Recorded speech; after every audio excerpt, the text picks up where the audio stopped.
noite, é boa tarde, né? Boa tarde. Boa tarde. Quase boa noite. Quase boa noite. É, tá só um pouquinho alto. Ótimo. E a minha voz já é um tom, né? Acelerado. Bom, gente, hoje nós vamos fazer uma pequena reflexão. E nada mais, nada menos, numa data maravilhosa que é o Dia das Mães, né? Que isso aqui, ó, toda mãe, né? Servir, não é? Ela serve o tempo inteiro, não é mesmo? Enfim, então nós vamos fazer uma reflexão. Aí eu comecei a servir, né? Então vamos buscar a etimologia da palavra, servir. Aí vem lá, origem, peraí gente, deixa eu ver. Ela vem do latim, tá? Ela vem do latim, que no latim é servitium, que é escravidão, tá? E servidão, escravidão e servidão. Mas para nós, no Aurélio, vem como aqui, prestar serviços, cumprir determinadas funções, servir a pátria, ter utilidade, dar auxílio, doar, ajudar. E é esse ponto aí que a gente vai pegar, que é o doar e ajudar, tá? E nada melhor para a gente falar, né, da palavra. E se a gente pensar um pouquinho nessa palavra servir, se a gente olhar as sílabas dela, são dois verbos, o ser e o vir, correto? Aí a gente dá uma olhadinha aqui na composição silábica, são dois, ser e vir. Por isso a gente pegar essa palavra, colocar o vir à frente, pegar o ser, colocar aqui e pôr uma preposição lá, o que forma? Vir a ser. E o que era o vir a ser? É uma transformação de nós mesmos. Eu vou vir a ser uma pessoa melhor, é evolução, né? Evolução. É uma evolução no nosso dia a dia. Então, eu servindo, eu estou evoluindo, correto?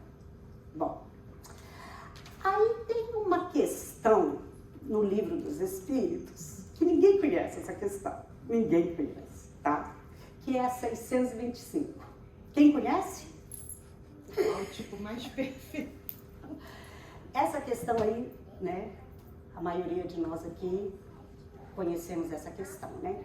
E aí vem, qual o tipo mais perfeito que Deus ofereceu ao homem para lhe servir de guia e modelo? Quem sabe? Jesus, né? Essa é a resposta. Aí vamos prestar atenção. Bom, se Jesus é nosso guia e modelo, correto? E ele veio lhe servir de guia e modelo, então a gente tem que segui-lo, né? Ele é nosso modelo, correto? Aí vem no Evangelho de Marcos e Mateus, tem uma passagem no Evangelho dos dois, eles falam praticamente a mesma coisa, em posições diferentes, e aí eles falam assim, Marcos, pois nem o mesmo Filho do Homem veio para ser servido, mas para servir. E depois vem Mateus, como o Filho do Homem que não veio para ser servido, mas para servir. Se o nosso modelo e guia, que no Espiritismo, questão 625, é o nosso modelo e guia, e ele não veio para ser servido, e sim para servir, quem que a gente tem que seguir? Quem que nós temos que seguir fazendo o quê? Servindo. Não é verdade? Então, se o nosso modelo não veio para servir, não veio para ser servido e sim servir, o que a gente tem que fazer? Servir também, né? Então, é uma... Correto? Bom, aí... Deixa eu olhar aqui, gente, peraí. Aí, como eu Simone sabe. Como eu adoro o convertido de Damasco, eu não poderia deixá-lo de citar. Correto? Paulo, tá? Então, aqui está o momento exato em que Paulo tem uma visão, uma luz imensa, ofusca a sua visão, e ele cai do cavalo, e ali toda a transformação de Saulo começa ali, né? Nesse ponto aí, tá? E a maioria de todo mundo já ouviu falar Saulo Paulo, né? Mesma pessoa, né? Porém, Saulo, servidor do império, eu vou pôr isso aqui que aí vocês já ficam sabendo as qualidades, né, de Paulo, que no caso aqui era Saulo. Ele ainda não era Paulo, ele era Saulo. Então, aí vem a ideia de Saulo. Ele era um servidor do império, seguia as leis de Moisés, à risca. Quem tivesse fora das leis de Moisés, para ele não servia. Tinha que ser punido pelo pena de morte, apedrejado, qualquer coisa. Mas tinha que ser punido. Ele falava aramaico, grego, era considerado doutor da lei porque ele foi estudante de Gamaliel, que era um doutor da lei na época, um dos melhores. Ele nasceu na Grécia e era o ponto de filosofia, né? Era a Grécia na época. Ele tinha cidadania romana e, além de todas essas qualidades aí para uma pessoa, ele ainda era um membro do Sinédrio, que tinha o poder de voto. O Sinédrio, na época, era uma corte. Aí formava a corte e eles decidiam ali as leis, quem ia morrer, quem ia ser punido, quem ia preso, e ali sim. E ele tinha poder de voto. Então, ele era muito importante, tá? Bom, ele não gostava dos cristãos. Paulo perseguia todos. Não Paulo, Saulo. Até então era Saulo, né? Saulo de Tarso. Ele perseguia todos os cristãos. Já tinha todo mundo... Bom, vou citar, porque a gente fala, conhece, mas às vezes não liga, né? O Estevão era um cristão muito inteligente e que sabia pregar, tinha o poder da fala. E ele falava muito bem. E Paulo, um dia viu ele na rua pregando e falou, cara ali, eu vou pegar ele é cristão, ele não vai durar muito não. E ficou perseguindo, etc. Só que ele não sabia que Estevão era irmão de Abigail, sua noiva. Ele não sabia desse pequeno detalhe, porque ele tinha mudado de nome. Então, ele persegue Estevão, tem um diálogo com eles numa sinagoga que o Estevão dá nele assim de 10-0 e aí ele fica muito invocado e aí que ele tem mais ódio do Estevão. Enfim, ele condenou o Estevão à morte em praça pública, apedrejado, o irmão da noiva. Que até então a noiva chegando e vê toda essa cena do irmão sendo apedrejado até morrer. Bom, ela fica em choque, pega o irmão, vai embora, o irmão morre nos braços dela e ela volta para casa. Ela morava com um casal, Zacarias e Ruth, porque a família dela tinha sido dissipada e tal, ela morava com esse casal. Então, ela volta para casa muito triste, muito abatida, não fez comentário para nada para esse casal, não falou nada, casal de uma senhora e um senhor. E ela ali ficou amargurada e ela começou a definhar. Hoje a gente poderia até falar de uma depressão, uma tristeza profunda, né? E ela começou a definhar porque ela viu aquela cena, um noivo dela que ela tanto amava, que ela tanto venerava, naquela situação com o irmão dela. Enfim, um dia, e ela só foi definhando, muito doente, até que ela já estava bem ruinzinha e Saulo foi visitá-la. Chegou lá, ela estava muito ruim, ela conversou com ele, falou algumas coisas do Nazareno, ele já ficou super chateado, porque todo mundo que gostava do Nazareno, do carpinteiro, era inimigo. Aí ela morre, nesse mesmo dia que ele foi visitá-la, ela morre nos braços dele, aquela confusão, ele sentindo culpa, por que eu fiz isso, era irmão, e aquela mistura de sentimentos. Aí ela morre e tal, desencarnou. Aí ela chega pro Zacarias, que era o senhor com quem ela morava, e virou e falou assim, aqui, por que ela estava com essas ideias do Nazareno na cabeça? Aí ele vira e fala assim, não, tinha um senhor que vinha aqui, ele conversava com ela, tinha outras pessoas também que vinham, e eles ficavam aqui conversando sobre a doutrina do Nazareno. Aí ele falou, mas como assim? Você sabe que isso é ilegal, você não poderia ter permitido. E ele fala, eu vi que quando eles iam lá, conversavam com ela, ela se renovava, ela ficava melhor, ela ficava mais tranquila, então eu deixei.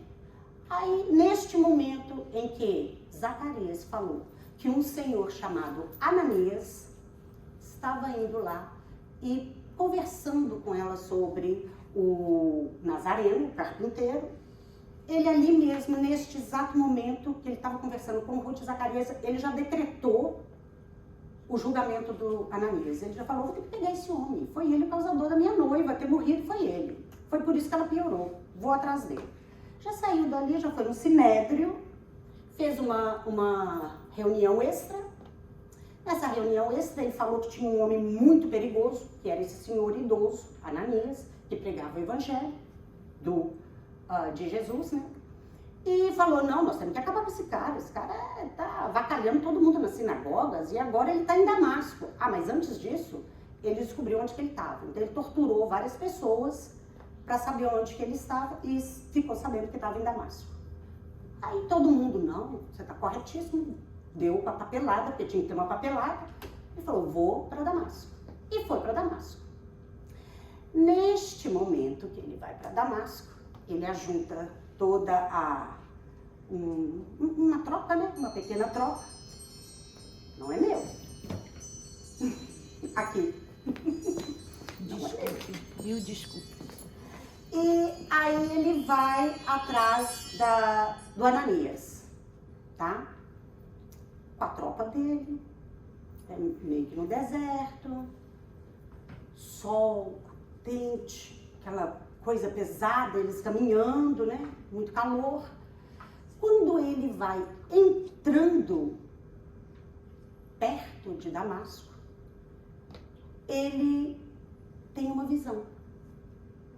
É uma luz maravilhosa, abre o céu, aquela luz resplandece, ele fica cego e cai do cavalo. E na hora que ele cai do cavalo, aí agora eu vou mostrar aqui como foi que ele viu Jesus. Até então, aquele louco que veio tomar o lugar de Moisés, né?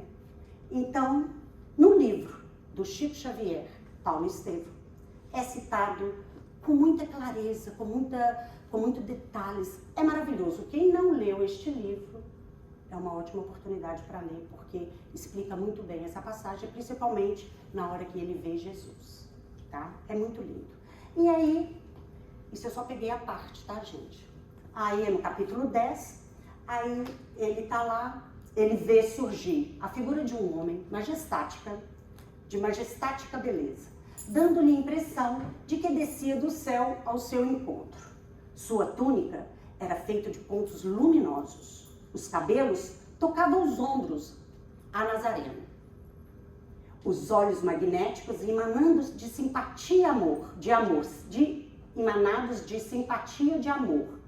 iluminando a fisionomia grave e terna, onde pairava uma divina tristeza. O doutor de Tarso contemplava-o com espanto profundo, e foi quando, numa inflexão de voz inesquecível, viveu o desconhecido, se fez ouvir. Saulo, Saulo, por que me persegues? Quando ele vê isso, ele ficou muito confuso. Mas um pouquinho antes disso aí, só fazer uma reflexão aqui. Ele, nessa trajetória que ele estava vindo no deserto, ele veio angustiado, ele veio com a cabeça louca.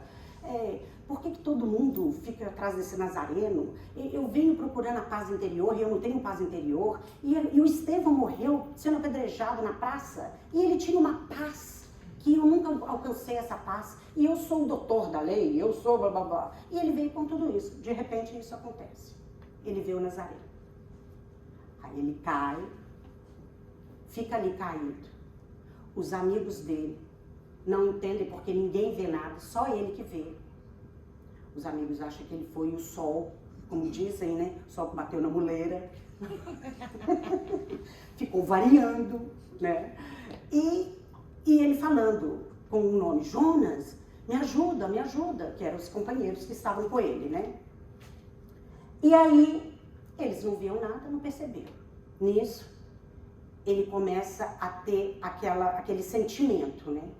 Aí, exato momento, ele fica atordoado e pergunta assim, quem sois vós, Senhor? Aí Jesus responde, eu sou Jesus. Na hora que ele fala isso, ele cai no chão e começa a chorar, copiosamente. Nesse minuto, sabe aquele momento que a gente vê a vida da gente em um minuto? Foi mais ou menos isso que ele teve. Ali naquele momento, ele começou a chorar, ajoelhado no chão, chorando e pensando, não acredito, o Estevão estava correto, a Abigail estava correta, todos eles estavam corretos. E olha o que eu fiz, olha quantos eu matei. E isso veio que ele matou vários cristãos, não foram poucos, foram milhares. E ele, todo aquele sentimento de culpa, aquela angústia, aquela agonia, e ele ali chorando. Aí Jesus vem com uma voz terna, toca os ombros dele assim, ó, e vira e fala assim, não recalcitres contra os aguilhões. Neste momento que Jesus fala isso com ele, gente, guilhões é aquele negócio que cutuca o boi com uma vara que tem um espeto de ferro e cutuca o boi para o boi ir embora, tá? E esse recalcitras aqui é não ficar remoendo, não ficar ali resistindo, tá? Não ficar com esse sentimento. Jesus fala isso para ele. Neste momento, exato, ele simplesmente olha, para, vê toda aquela situação. Ele levanta, sabe aquela bagagem de milhares de mortos assim que você tem nas suas costas, que ele tinha, né? Ele devia ter uma bagagem pesadíssima assim. Ele simplesmente tirou tudo que estava ali, jogou no chão. Imaginário, gente? Não tinha nada não. Ele jogou tudo aquilo, deixou cair no chão e simplesmente virou e falou assim, o que queres que eu faça? Neste ponto, morreu Saulo e nasceu Paulo. E aí, Paulo começa toda a sua jornada como apóstolo. Toda a sua jornada como apóstolo. Esse foi o início, tá? Ao mesmo tempo que ele serviu o império com presteza, ele fez a mesma coisa no cristianismo. Ele soube servir também, tá? Então, Saulo, aquele tempo inteiro, ele serviu com ódio. Ele só tinha ódio, mas nem ele sabia. Para ele, ele estava simplesmente fazendo o serviço dele. Porque o império mandava e ele fazia, ele obedecia, tá? E Paulo serviu como, gente? Com amor, desde o primeiro momento. Neste momento aqui, ele fica cego e Jesus manda ele ir até a cidade que ele ia ser encaminhado, que ele ia saber o que ia fazer. E ele foi cego, acabou de chegar na cidade, mais uns 4, 5 quilômetros, e chegou lá e virou esse Paulo aqui, que a gente conhece, que é o Paulo de todas as cartas que tem, as cartas que tem no Evangelho. Então, e nas cartas de Paulo, ele sempre começa assim, Paulo, servo de Deus. Na Epístola dos Filipenses, aos Filipenses, eu, Paulo e Timóteo, servos de Jesus Cristo.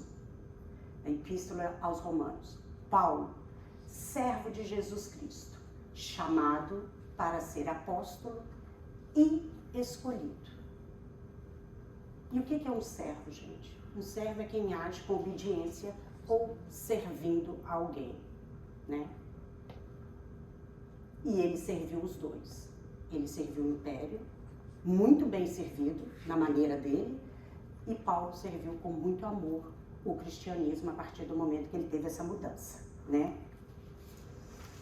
Então, a gente sabe que Paulo serviu com amor. E se a gente for servir hoje, como que a gente tem que servir, gente? Com amor. Não adianta eu receber, ganhar na loto e dar $1 milhão para alguém, se eu não colocar amor naquele $1 milhão e fazer alguma coisa. Claro, o dinheiro vai ajudar muita coisa. Mas eu vou contar algum ponto lá em cima? Não, porque eu dei só para bater no imposto de renda, vamos dizer, né? Então, tudo tem que ser feito com o amor. Então, o importante não é o que se dá, mas o amor com o que se dá. Maria Teresa. E aí, pensando nisso tudo aí, vem outra questão do Livro dos Espíritos, que é a 117. Aí vem assim: depende os espíritos apressar seu progresso para a perfeição? O que vocês acham? Quem acha o quê? Ninguém acha nada, né, gente? Tá bom, então eu falo. Certamente, a gente pode apressar, sim. Aí está. Certamente, eles o alcançam mais ou menos rapidamente, segundo o seu desejo e sua submissão à vontade de Deus. Uma criança dócil não se instrui mais rapidamente que uma criança insubmissa? Isso é uma pergunta. Uma insubmissa é uma criança que não é dócil, tá? Então, uma criança dócil, ela não eleva mais um pouquinho do que a que não é? Então, servir é uma forma de progredir? É. E por que a gente não serve? Por quê? Questão aí para pensar, gente. Por isso que eu falei que a gente vai refletir. Por que a gente não serve? Não é verdade?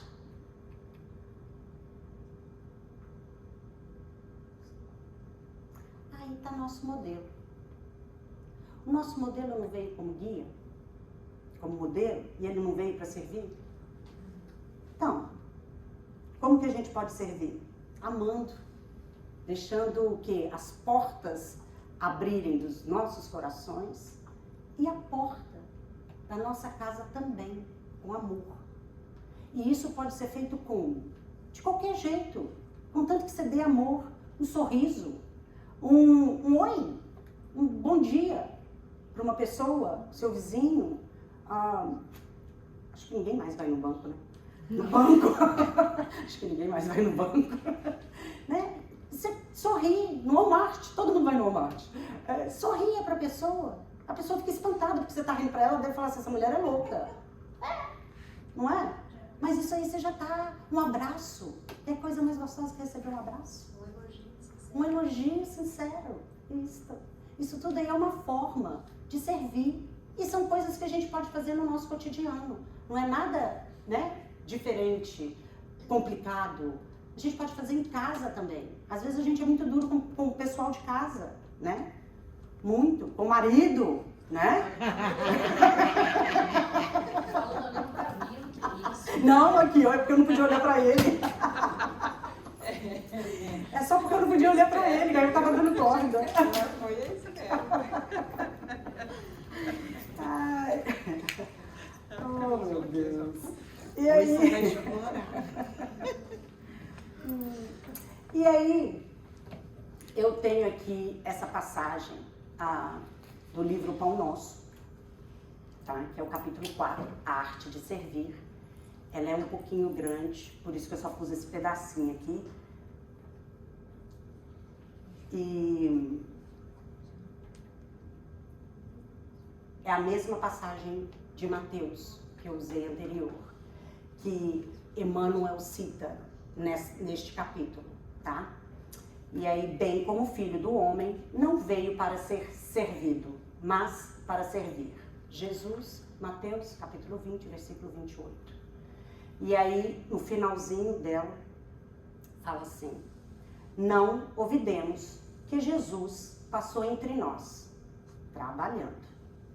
Examinemos a natureza de sua cooperação sacrificial e aprendamos com o Mestre a felicidade de servir santamente. Podes começar hoje mesmo. Né? Já falta um pedacinho ali ainda, que eu não quis pôr ela toda, tá? Porque eu fiquei com medo de passar o tempo. Então, assim, hoje eu peguei o exemplo de Paulo, porque para mim ele foi um exemplo de um extremo ao outro extremo, completamente, né? E eu tenho um carinho muito grande por Paulo, então, então eu tinha que colocar ele no exemplo, de todo jeito. E Paulo, gente, foi simplesmente há 2000 anos atrás, né? 2000 anos e pouco atrás. Mas, nós temos Chico, também como outro exemplo, que todos nós, se não conhecemos pessoalmente, que às vezes aqui tem gente que conheceu pessoalmente, né? Mas nós víamos na televisão, a gente via mensagem, né? Todo mundo conhece Chico. E Chico foi, a gente pode citá-lo como um servidor, porque ele serviu o tempo inteiro. Chico serviu o tempo inteiro. Não vou falar da infância, porque a infância foi bem complicada dele, coitado, ele nem sabia que estava servindo sem saber. Mas quando, a partir dos 17 anos, que ele começou a entender, que ele captou a mensagem, ele só serviu, Chico trabalhava praticamente 20 horas por dia. Ele trabalhava, ele tinha o trabalho dele, normal, e depois ele ficava no Luiz Gonzaga, centro que eles fundaram, psicografando, mandando cartas para pessoas diferentes, São Paulo, Brasília, ele respondia a todo mundo. Ele, nas sessões de Chico, ele psicografava para as pessoas, para as mães, tem aí os livros, né? E fora os livros, mais de 400 livros, né, psicografados. Então, assim, Paulo foi um exemplo há 2000 anos, mas Chico é o nosso exemplo hoje, que viveu com humildade, soube servir muito bem, serviu a Cristo como muita gente, né? Eu nem conheço ninguém, só ele mesmo, ele, Divaldo, esses aí, que tem a estrutura, né? São espíritos que veio, né, para fazer isso. E aí você pensa, ele ganhava o salário dele, ele pagava as contas da casa, porque tinham muitos irmãos, se eu não me engano, acho que eram 12, e ele ajudava com todo o que dava para ajudar, e o resto ele punha no bolso do paletó dele, o dinheirinho todo trocadinho. Ele saía na rua, se a pessoa pedisse qualquer coisa, ele dava um dinheirinho. A cesta básica, ele fazia cesta básica, montava cesta básica para todo mundo, ia nas partes ruins de Pedro Leopoldo, e eu acredito que em Uberaba também, o centro dele também fazia isso, sopão, tudo isso. E ele sempre no meio de tudo. Na rua, ele sempre, quando ele não tinha o que falar para a pessoa para consolar, ele simplesmente abraçava e chorava junto com a pessoa. Né? Um exemplo, né, pra gente. Um exemplo aí de... Não, complicado, né? Um exemplo, só falar isso, porque não tem nem o que falar, né? E então, citei Paulo e cito Chico também, como soube servir. Porém, Chico serviu todo momento no amor. No amor, na humildade, não como Saulo, que teve uma fase que ele não era e depois se transformou. E Chico sempre foi isso. Então, a gente poderia, né, pegar os exemplos de Chico, de Paulo, e começar a fazer uma transformação interna dentro de cada um, principalmente de mim mesma. E pra gente, né, fazer uma caminhada, como diz a questão 117, né? Um progresso mais rápido aqui pra gente. E eu não poderia deixar de falar hoje também, né? Hoje é Dia das Mães, que é um ser que serve mais do que uma mãe, gente. Que ela se anula completamente por causa de um outro ser, né? Então, a gente tem que agradecer muito por todas as mães. O meu beijo para todas elas que estão aqui hoje, para mim também, né?